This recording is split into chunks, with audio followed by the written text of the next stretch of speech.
because you do charge for Xobni for Outlook for a professional version, right?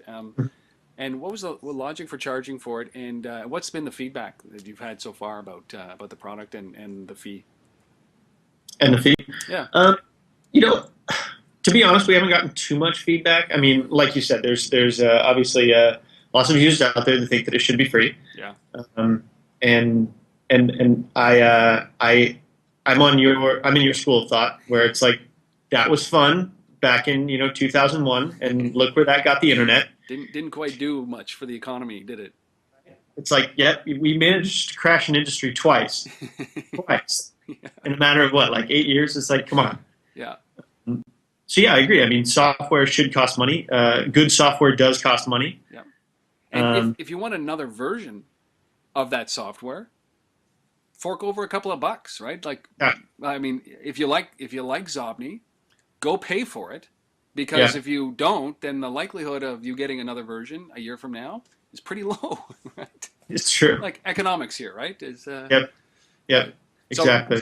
so $10, not a lot of feedback from that, but people Yeah, are it's either or. People are either like, I don't want to pay for it, or they pay, and we haven't heard negatively one way or another. yeah, The media has been friendly with it. They just kind of spit out the numbers and don't say whether or not it's a good or bad deal, which of uh, course, who knows? yeah.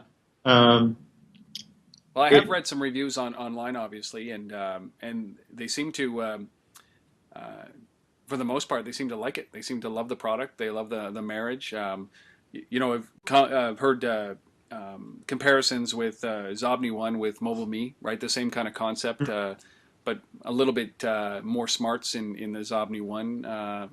We'll say a lot more smarts in the XobniOne piece. It's not a synchronization tool. Um, so feedback from the media side has been good. Have you, since your launch, you've actually had a number of downloads, and have you had any customer feedback just about the product itself? oh, absolutely. Yeah, Yeah, I mean, we obviously have really passionate users, um, and a lot of the forums and the hardcore BlackBerry people have had a lot to say, and we've been sort of diving in head first and interacting with these users. Um, it's great. I love hearing that firsthand feedback. I myself am often that harsh feedback giving person in forums and stuff. And so I welcome it. Help us make the product better by all means. Um, but Feedback's been great. Some people have been just enamored with it and just love what it's done for them. yeah, Some people are sort of confused by. It kind of occurred to me this weekend. I had a bit of an epiphany where I was like, we really did throw a pretty large paradigm shift at people that were looking for a standard address book. yeah, yeah, Um, so I do think that it's going to be a few months before people are really able to grok what we've done, and that our stance is that maybe address books don't have to be managed anymore. yeah. You know? Just like email doesn't necessarily have to be put in folders, your address book doesn't necessarily have to be managed. Um, so I don't know. To me, that was something that really occurred to me this weekend, and that a lot of users, their feedback was based on, well, wait, if I want to sort it and I want to move people around, and we're like, slow down, just stick with it for a little while, and you'll realize that it works the way you think it should. It's pretty. It is. It's a shift in the way and Yeah, it's probably because I don't know if it's a left brain, right brain kind of concept that I mean, you're taking the left brainers and putting on the right side when it comes to abstracting their data from organization and allowing them to. This is going to sound goofy, Michael, but it's like allowing them to be one with their data and have the data percolate, the important data percolate to the top, especially when right. it comes to contacts in it. Yeah, I mean, it takes an element of trust, right? Yep. And getting used to, and admittedly, like we have tons of work to do and tons of things we want to do in terms of our Xobni rank, which is what sort of fuels all of your search results and all of the knowledge that we have about your contacts. And so you know expect to continue to see large jumps and leaps Yeah. in our technology. Well, it's something because I look at a lot of other companies that do similar things. Like I'm not going to lump you guys all into one thing, but guys like Gist I know that you're probably aware of, because and you know those guys don't interact with your email directly. You upload to them, but they have a ranking system that if you have to rank 1,000 or 2,000 or 10,000 contacts, it's not realistic that I'm going to put that much effort into it. But when I look at the simplicity of this product, for Xobni, it's just okay.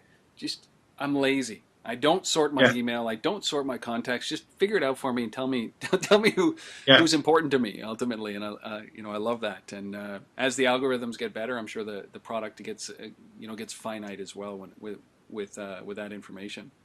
Mhm. So BlackBerry launches. I know it's only been a little bit of time since it's been out there, but what about other platforms? As the other platforms grow, do you plan on expanding that, or is it a challenge for you guys to just stay focused on one platform and build that out like you did with Xobni? Um, yes and no. I mean, I think it's always a struggle to stay focused in a startup. It's always a struggle to with limited resources. You do And have to pick your battles. infinite thoughts, right? Yes, Yeah. exactly. And admittedly, we have a lot of seasoned people in our company that have been thinking about these areas for years, and like, what I've always wanted to build.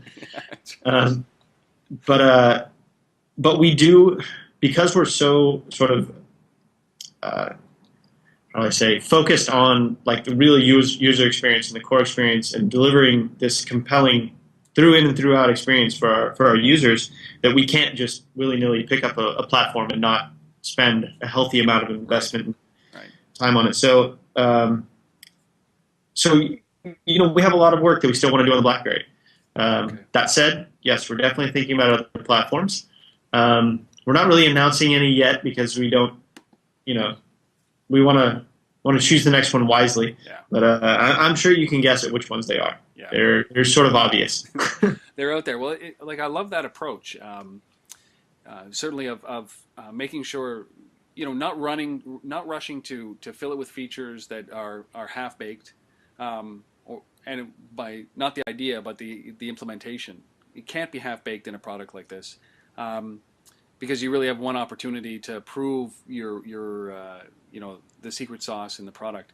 And I love that, and I love the concept that you guys just said, listen, let's just get one platform down, right? A mobile platform is a different paradigm, and as you said earlier, you're introducing a different paradigm into the way Hmm. that your data is. So let's just get this done properly, Yeah, and move forward. And even the delay in getting into the BlackBerry, I think, really demonstrates your guys' commitment to making sure that this experience is one that works, and works out of the box. So I know it's very hard to be able to kind of bring that vision down, focus on what you need to do, and keep all the distractions away yeah, while you get it done. So good luck. yeah. Well, Congratulations on doing that.